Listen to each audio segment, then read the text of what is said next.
Hey, I'm Dustin. And I'm Steve. Welcome back, listeners, to the finest phototainment in the world. That's right, you're listening to another episode of the Wedding Photo Hangover podcast, an irreverent look at wedding photography. Ooh. This podcast, like aspirin, will help you recover from your wedding hangover. And Dustin, that's right.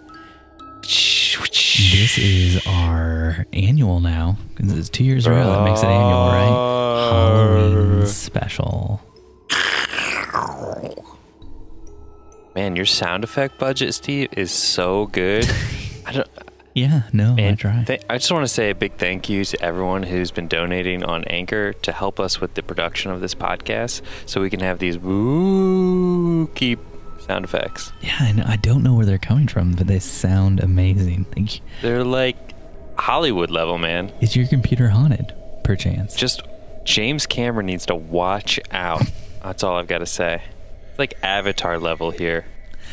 So that's how scary these sound effects are. So tonight we're mostly just going to we have some ghost stories from some people in the group, some people out of the group who wrote it into me with their ghost stories when I requested online. And are they some ghoulish ghost stories, Steven? Some ghoulish ghost stories. Ooh, I love that word. Dustin and I are mostly just going to be sharing other people's ghost stories tonight. This is not a regular episode, and I think we have like one question we're going to slide in there at the end. Good. I love me a good question. Dustin. Steven. Do you want to start off? Our very first write-in is Alysia Semrok from our very own Facebook group. Do you want to read what she wrote into us? I would love to read what Alysia wrote into us, Steven. So, one of our most famous Canadian ghost stories is the legendary ghost bride of the Banff Springs Hotel, which, might I digress, I would love to visit. The Banff Springs Hotel. I don't know if you've seen pictures, Steven. It's gorgeous. It's beautiful. No, dog. I'm too scared to look at the pictures. There's a ghost bride. The ghost bride is probably you, Steven, because you're so dang white. Anyways, moving up. There are variations of this story, but according to hotel folklore, there have been several deaths that have occurred within its walls since it first opened in 1888. Just for the listeners out there, that is exactly 100 years before Dustin, the better looking of the two of us, was born. Legend has it is that the young bride was preparing to enter the banquet hall. She was then ascending the upper level marble staircase when her dress caught afire from a candle. She lost her balance, as most do when lit aflame, and fell to her tragic death. Thank you for your editorializing, Dustin. I've been reading a lot of bedtime stories to my daughter this week. Oh, and that's what you do when you're reading a bedtime story to your daughter? You just start throwing in random stuff? Oh, yeah. Anyways, we digress. Her ghostly figure is often seen on this staircase, dancing alone in the banquet hall. Best way to dance. Love me a good dance on the staircase. Very safe. So many people have claimed to see this ghost bride over the years that her depiction has even been put onto Canadian collector coins and stamps as part of our nation's haunted history.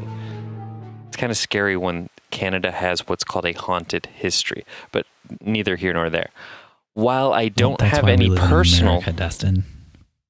Because we send all the ghosts, Trump deports all the ghosts to Canada? That's right. Got to build that ghostly wall. Too much? Too far? All right. While I don't have any personal stories, Alysia is saying this, I've heard many from other people who have stayed there. One of the most recent ones being from some of the guests who attended a wedding with their 4-year-old daughter. They were in the banquet hall for the reception when their daughter suddenly started waving in the direction of the staircase.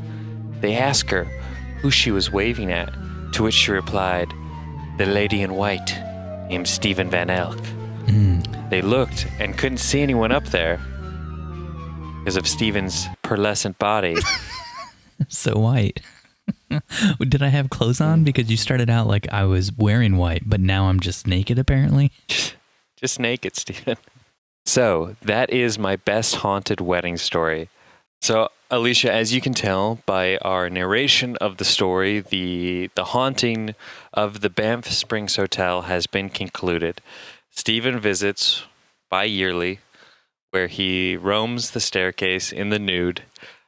He has a sleepwalking disorder. True. And all these things are true. The way the lights react to Stephen's, shall we call it, silver complexion, tends to give him a ghostly effect. So what we're really saying, Alysia, is if you're there this year on Halloween, if you can maybe just like bring a blanket and throw it over me so, you know, I'm not naked. A bathrobe. Great. A bathrobe. Yeah, bathrobe works too. Anything. A pair of slippers. Yeah, maybe just... Hate for those feet to get, slip on those marble stairs. Maybe just yell at everybody to look the other way, whatever. He still probably have a backwards baseball cap on. That's a good giveaway that it's him and not an actual ghost. Thank you so much, Dustin, for reading Alicia's story. Next up, we're going to throw it over. We have a call-in from Ulices Del Toro. A call-in? Yeah. Hurry, get the phone. Grab the phone, Dustin. Ring, ring, ring, ring.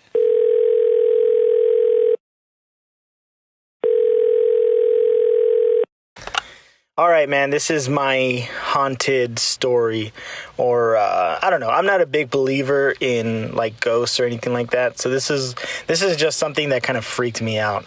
I used to work for a photo studio, and we used to photograph high school seniors. And one of the things we used to do is we would go out to the schools and set up our equipment and do, their photos.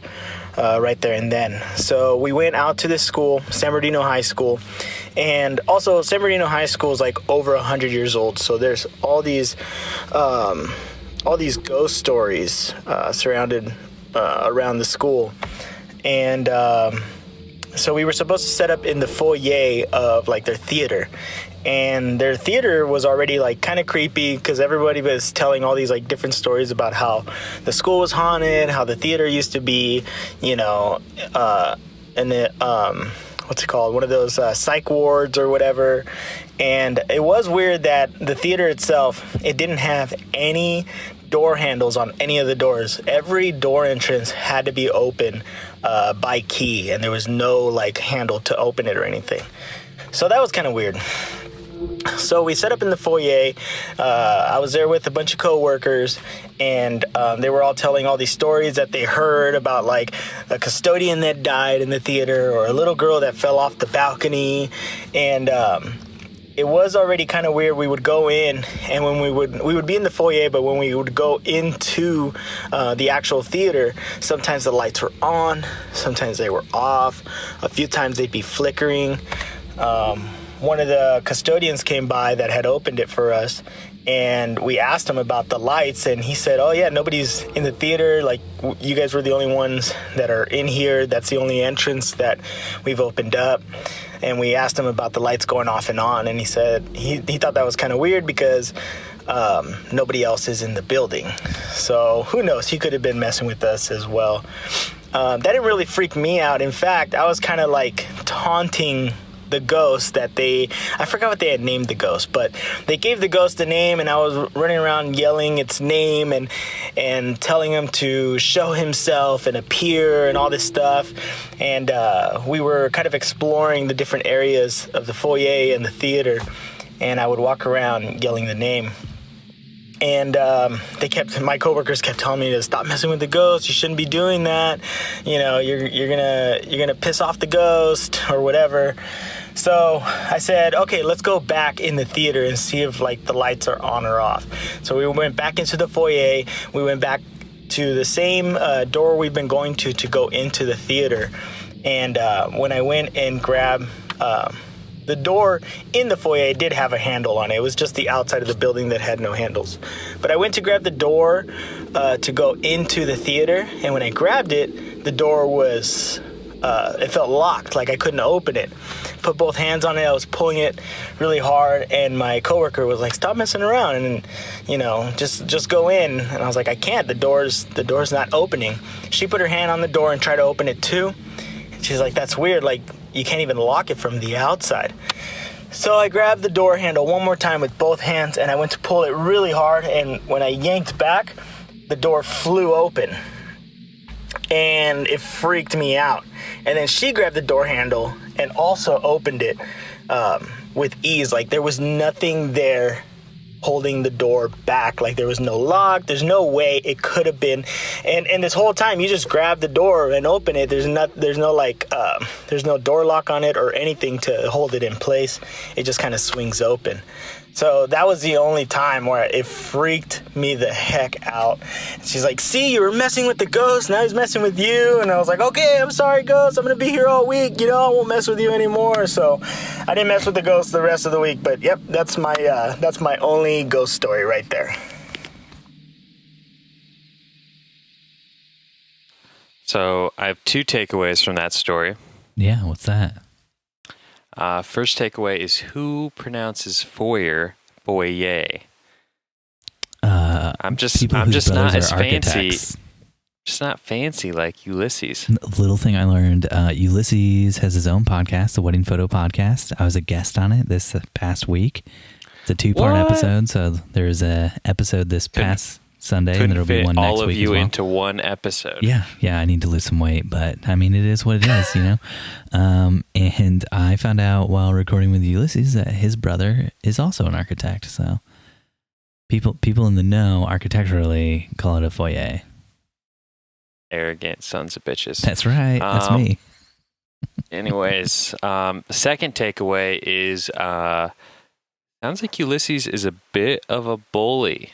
Kind of bullying these ghosts around, and then finally the ghosts, they're like, "Enough is enough, Ulices. We're gonna show you. You're gonna have a little time out in this room right here, right now." Yeah, they put him in his place. That's right. Does Ulices mess with ghosts now? Not last I heard. No. That's right. That anti-bullying campaign they ran on his ass worked pretty well. The anti-bullying campaign. It's not right to bully, no matter what your spiritual plane of existence is. No matter whether they're real or ethereal. Ethereal. I like that, Stephen. Ethereal? Ethereal. Kind of like Ethereum. The currency of ghosts. Invest now. All right, so our next one comes from Stephanie, last name withheld. This one's a little bit more heartfelt. So Stephanie writes in to say, "At my grandmother's funeral, my brother put an invitation to his wedding in her casket. A number of days before his wedding, I had a very realistic dream about the wedding. In my dream, as I was going down the aisle as a bridesmaid, I walked past my grandmother and she leaned over and caught my attention. She said, 'Let everyone know I am here.'" Whew, that shit gives me goosebumps. I have goosebumps reading this right now too. So then she says, 2 days before his wedding, I decided to tell my family about my dream. I hadn't told them before because I didn't want to upset anyone with my silly dream. I'd never been in the church before. When I got to the church, I realized that it looked exactly like it did in my dream. That was really freaky. During the ceremony, there was a big gust of wind that blew open the doors, which resulted in rose petals that were on the aisle swirling around. Roses were my grandmother's favorite flowers. She was definitely there that day. So weird. Yeah. No, I love that story because it's a bit more heartwarming than most of the ghost stories you hear. Most of the time it's like a bride who died or something. Yeah. Like Ulices bullying ghosts, yeah. Yeah. Ulices with his fists up trying to fight ghosts, yeah. They do call him Ulices the Ghost Fighter Del Toro. Until he got locked up in a room. Now he's Ulices friendly ghost finder Del Toro. Yeah, no, definitely. Who's out there fighting poltergeists, and now he's just looking for a Casper. Got to find that best friend. Mm-hmm. That's right. So, Dustin, we have another call-in. Oh. This call-in comes from a very special person. Okay, go on. My wife. What? Yeah. So What's her name? This Jennifer Van Hoek. Stop it. This one's going to be a little bit more lighthearted, though. Lighthearted romp down in Louisville, we'll say. Ooh, does it involve chicken? I wish.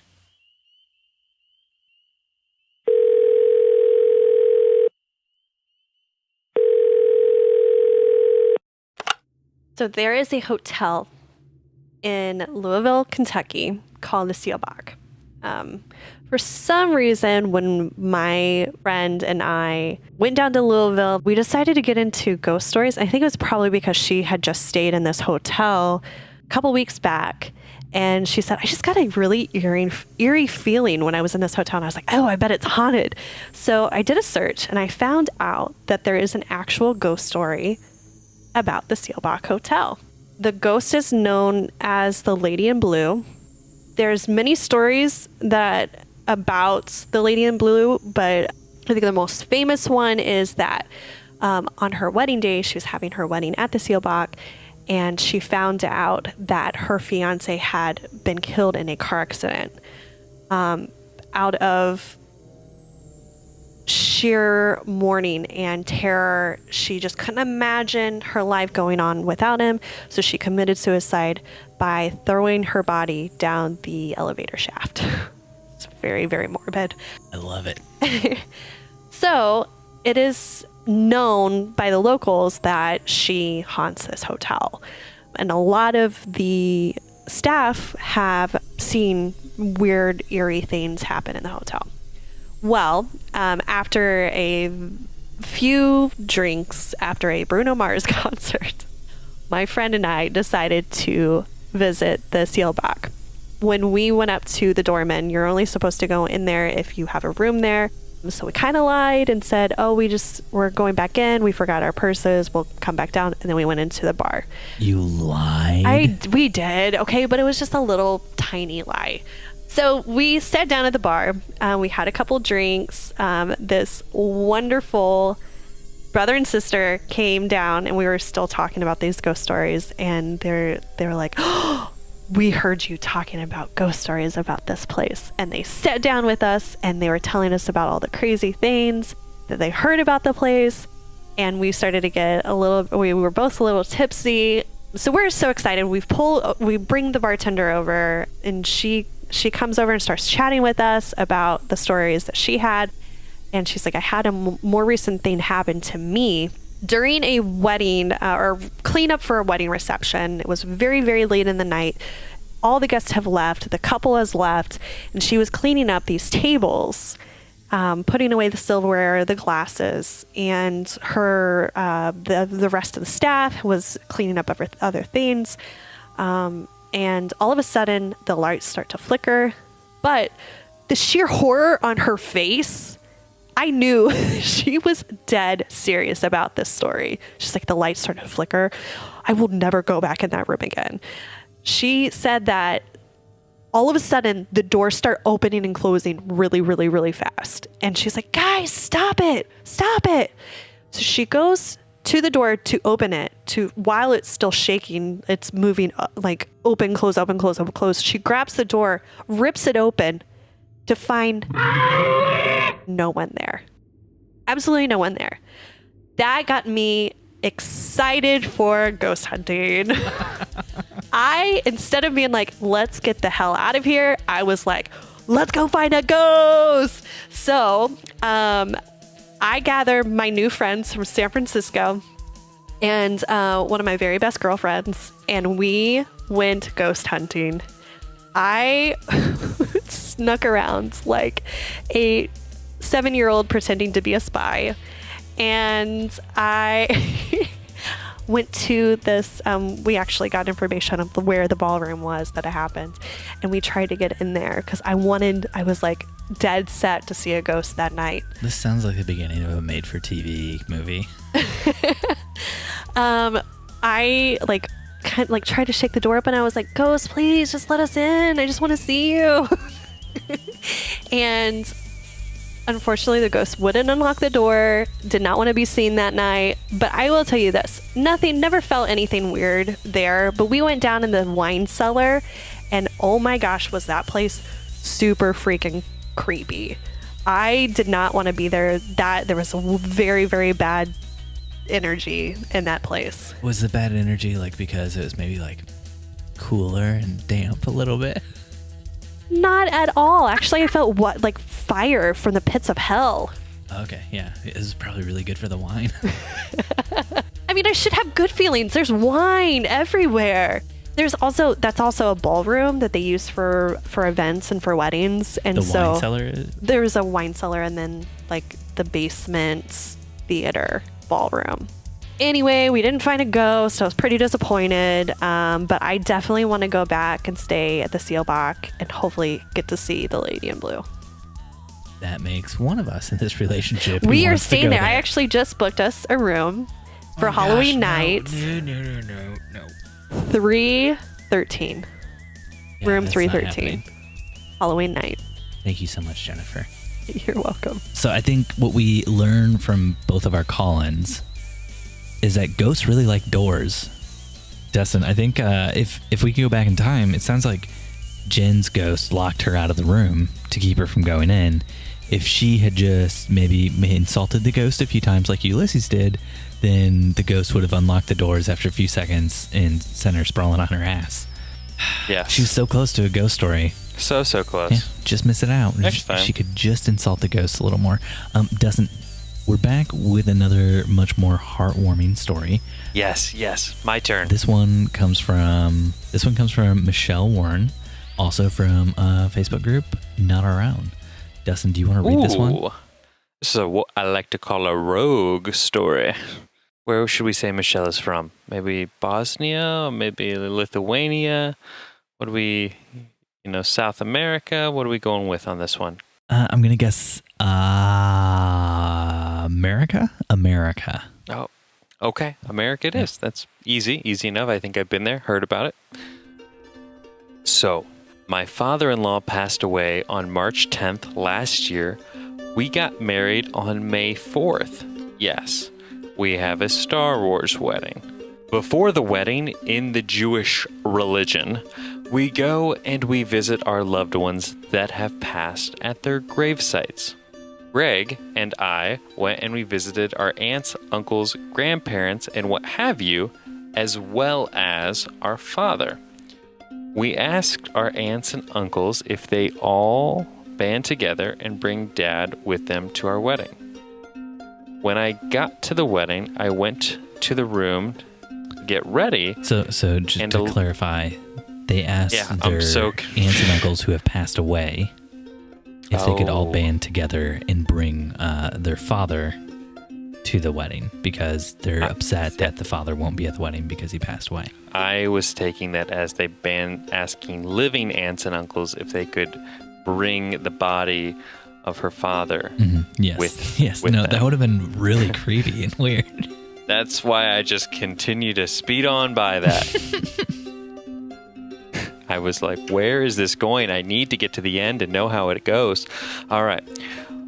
We asked our aunts and uncles if they could all band together and bring Dad with them to our wedding.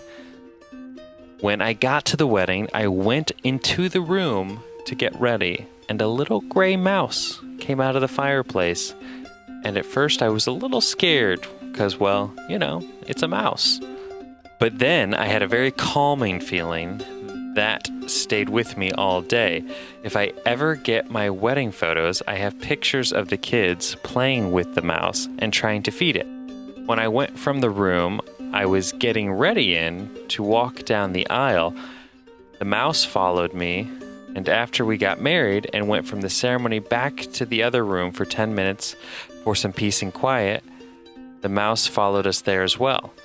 I'm 100% sure it was Dad. And all our other loved ones banded together to come spend the day with us. This was my mother-in-law and father-in-law's condo building. very hoity-toity. They have never, ever, ever seen a mouse in the building before, and the mouse did not leave my side all day. So, Stephen, with that being said, with that glorious story being read by me truly, yours truly, sorry. Yeah, no, dude, I kind of love that story. Like the mouse, the ghost mouse. Do you want to know why you love this story, Stephen? Why is You want to know why this story touches your heart so much? Is it because my dad passed away before my wedding and I wish that he had been there? No, Stephen. I'm so sorry to burst your bubble. But that... Because, I mean, if you wanted to make me cry on the podcast, you could press into that right now. I wish, Stephen, with all fibers of my being I could. But unfortunately, Michelle, I have to tell you this.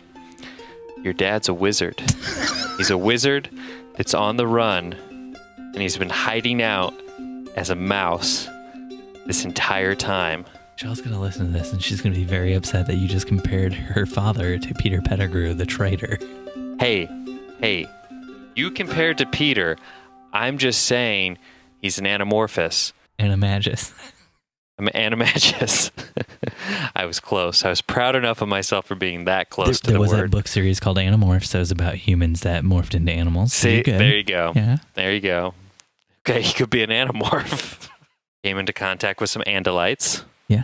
Touched the blue cube. Ipso facto, he's an anamorph. Read those too, Steve. Can't get any of that sci-fi fiction past me. So this last one, it's short. It's from Jeannine. She is a wedding photographer, and she was shooting at a venue that the staff believes to be haunted. There was a charter ship that sunk less than 200 yards from the ballroom, and 30 people died.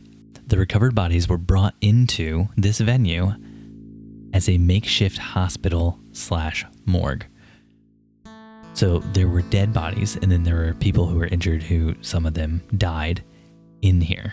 Now, this photographer, Jeannine, shows up to shoot a wedding. And while she's shooting the night before at the rehearsal dinner, she captures photos of a ghost standing in the middle of the rehearsal dinner. She took a bunch of photos. Most of them are just normal. But then there's like one where there's like this weird kind of light, which kind of looks like it could just be flash bouncing off like a nearby window, or maybe like a car passing outside and like glare coming in. Mm-hmm. And I was I vetted these photos, and I was like, nah, I don't believe that. And then she posts another one a little bit later in this Facebook group, and there's like this weird white ghostly looking alien staring out of a picture on one of the sides. And there's like other photos where there is no weird white ghostly alien in the picture. And I was like, oh, so this place is haunted. Yeah, but I did not get the location where the haunted rehearsal place was, but it is somewhere out on the East Coast, I believe in Maine. A lot of spooky stories up and down the East Coast, I feel like. Yeah, a lot of people killed. Yeah, that's what it all comes down to. You got brides catching fire and falling off steps and people getting killed. Dustin, do you want to do some Q&A? Hold on, Steve. Let me think about it. Carry the I, up the T, cross the L, move X to Y. Let's do it. Let's do some Q&A. But Steve. Dustin, Kyle from a Facebook group asks, I think my camera is possessed. Haunted? Oh. Exercise that exorcism? When I look through the viewfinder, everything looks normal. And most pictures during the day turn out normal. But sometimes when it's dark, some of the people in the pictures have demon eyes. What should I do? Immediately stop shooting on Canon. That's kind of the first strategy there. And then immediately switch to Sony. That's it. But don't shoot under really cheap LED lighting, as we discovered last weekend, because you're going to get some banding. Mm-hmm. Did that happen to you last weekend, bud?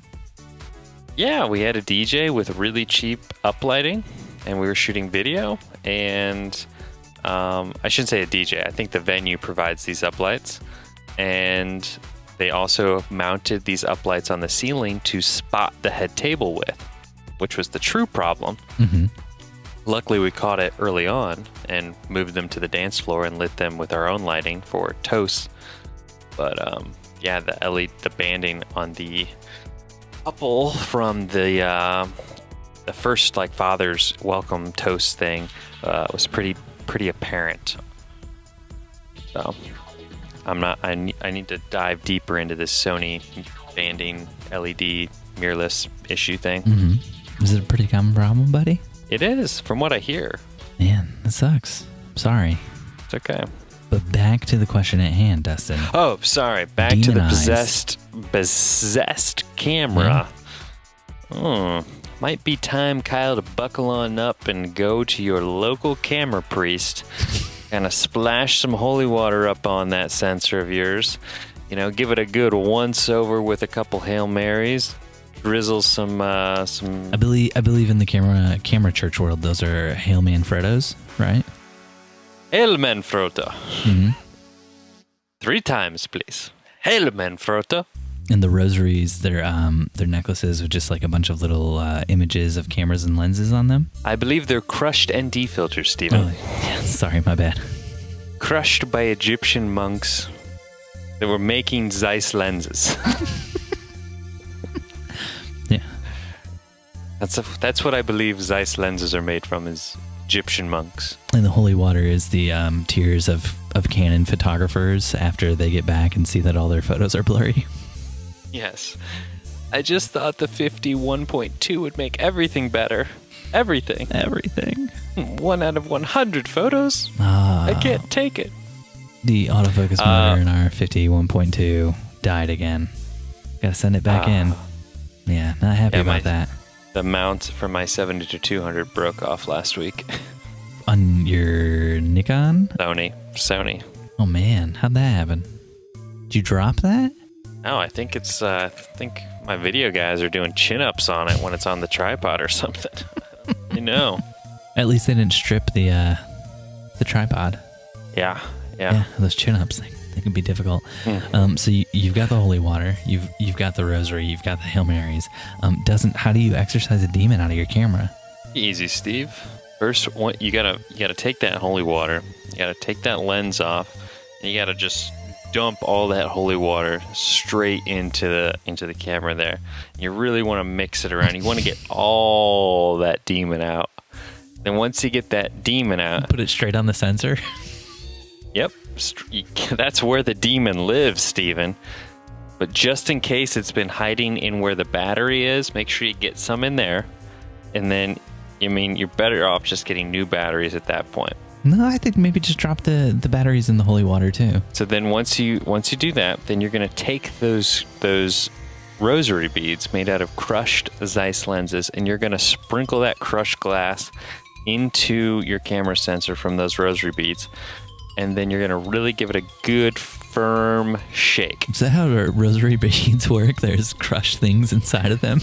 Stephen, this is an exorcist rules change, okay? We're not just praying here. We're releasing spiritual entities. Okay. Come on, Stephen. Which one of us went to private school? And you live in a very, very Catholic city. So, you would be the one who knows. I know. I just cured a werewolf last week.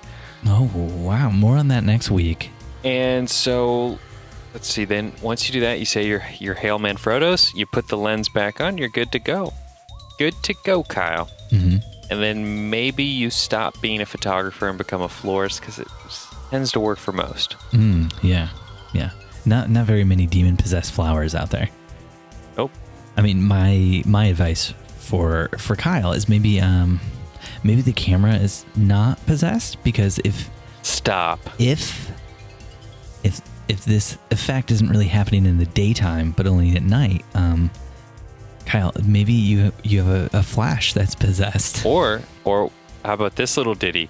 Maybe Kyle's just being booked by satanic couples with demon friends, and all of the guests. Oh, and their demon eyes only show in the moonlight. Kyle, do you live on the East Coast? Kyle, are these people maybe transitioning from their human form to their werewolf form in front of you and you're just missing it? All you capture are the eyes?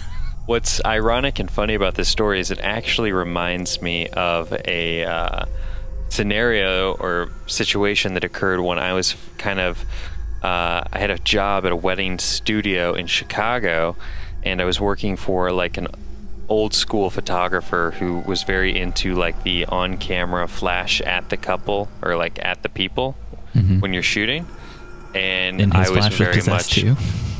And I was very much of the mindset of a bounce flash, and I would show him my photos, and he'd be like, you need that catch light in the eyes or they look like demons. So kind of made me, realize I needed to up my flash power to give a little bit more fill on their faces so that I didn't have those dark eyes like demons, Kyle. I assumed by demon eyes he meant red eyes, but I mean, completely black eyes with no white iris, that's good too. I like that. That's what I assumed Kyle meant, because I used to just put my power up just enough to give, enough fill that you could tell who it was. Then I just crank my shadows in Lightroom. And then this was like 10 years ago, Steven. I just want to preface that. And yeah. And he was like, I can't see the whites of their eyes. They look like demons. So, I would have thought the shadow cranking would have helped out with seeing the whites of their eyes. Yeah, but I was showing him like the back of my camera. Oh, okay. Yeah. And so he was seeing like the raws. Oh, okay. Yeah. So he was just looking at you like, oh, geez, another shadow cranker. Ugh. Another demon catcher is what I said to him. Thank you so much, everybody, for tuning in. And a huge thanks to Alysia Semrok, Ulices Del Toro, Jennifer Van Elk, Stephanie last name withheld, Michelle Warren, and Jeannine for all of their awesome stories that they wrote in with. And a special thanks to Dustin, my #1 co-host. Thank you so much for tuning in to a haunted episode of the Wedding Photo Hangover podcast with Dustin and Steve. If you want to help us out, jump on iTunes or Stitcher and leave us a 5-star review. If you want to connect, you can find us on Facebook and Instagram at Wedding Photo Hangover or on Twitter at WedPicHangover. Dustin's on Instagram at Dustin_McKibben and Steven's at Steven Van Elk. If you want to get involved with the awesome community of listeners, join the Wedding Hangover Facebook group. If you really want to warm our hearts, head on over, because our hearts are ghostly cold. Head on over to anchor.fm/wedding photo hangover and you can sign up to support us for as little as 99 cents a month. That's like a pack of gum every month.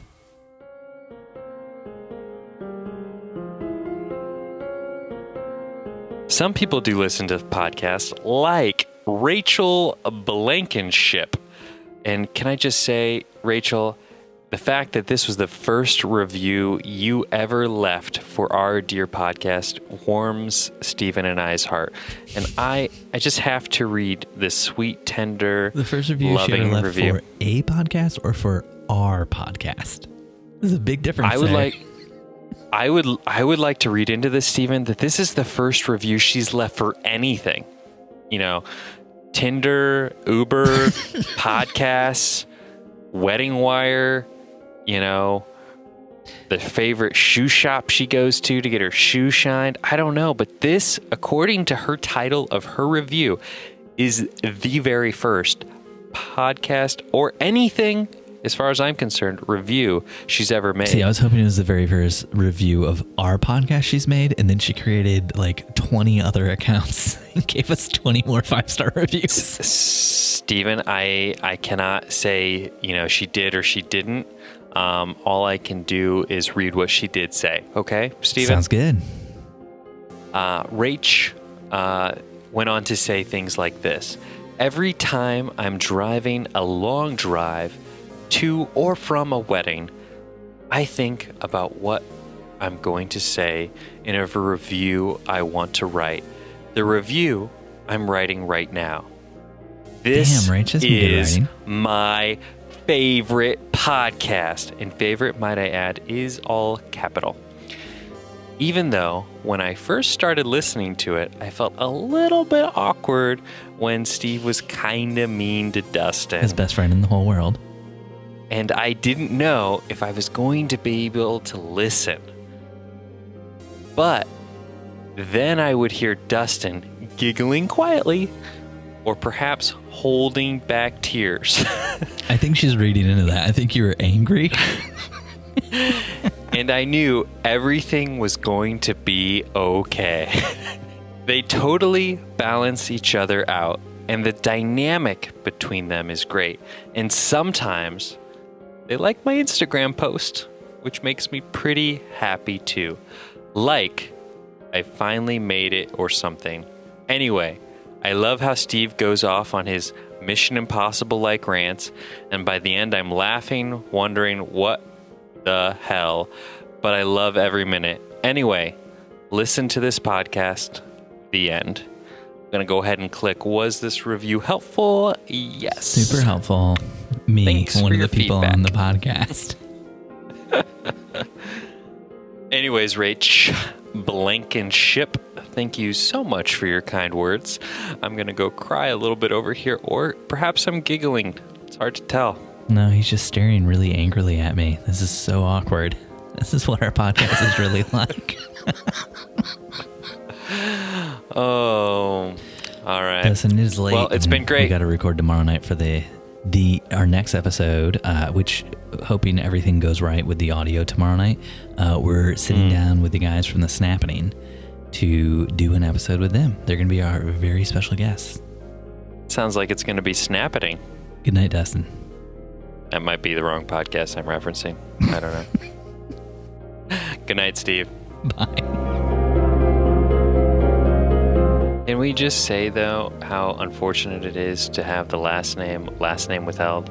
I just can't imagine situations that she must find herself in where, imagine school, for example, or she's at the DMV, at the License Bureau, and they're like, excuse me, I'm just your first name? And she's like, Stephanie. And she's like, last name? Last name withheld. No, this isn't one of those liberal situations where you don't get to say your last name. Come on, what is it? It's last name withheld. No, I need to know your last name. See, It's for your driver's license. It's last name withheld. See, I love this because you don't listen to the Flophouse, so you don't know that when they do email, they always say last name withheld for the last name. And it's like a running joke that's everybody's last name is last name withheld. So this is making me so happy that you don't know any of this, but you fell into the same joke. I'm so proud of you, Dustin. A big thanks to Darren Curtis for the spooky atmospheric music used in the opening of this episode, licensed under Creative Commons 3.0. All other music used in this episode from the public domain or Creative Commons, no attribution required. Wedding Photo Hangover was edited this week by Steve Van Elk of Bespoke Tone. Go to Bespoke Tone for all of your photo, video, and audio editing needs. Woo-wee.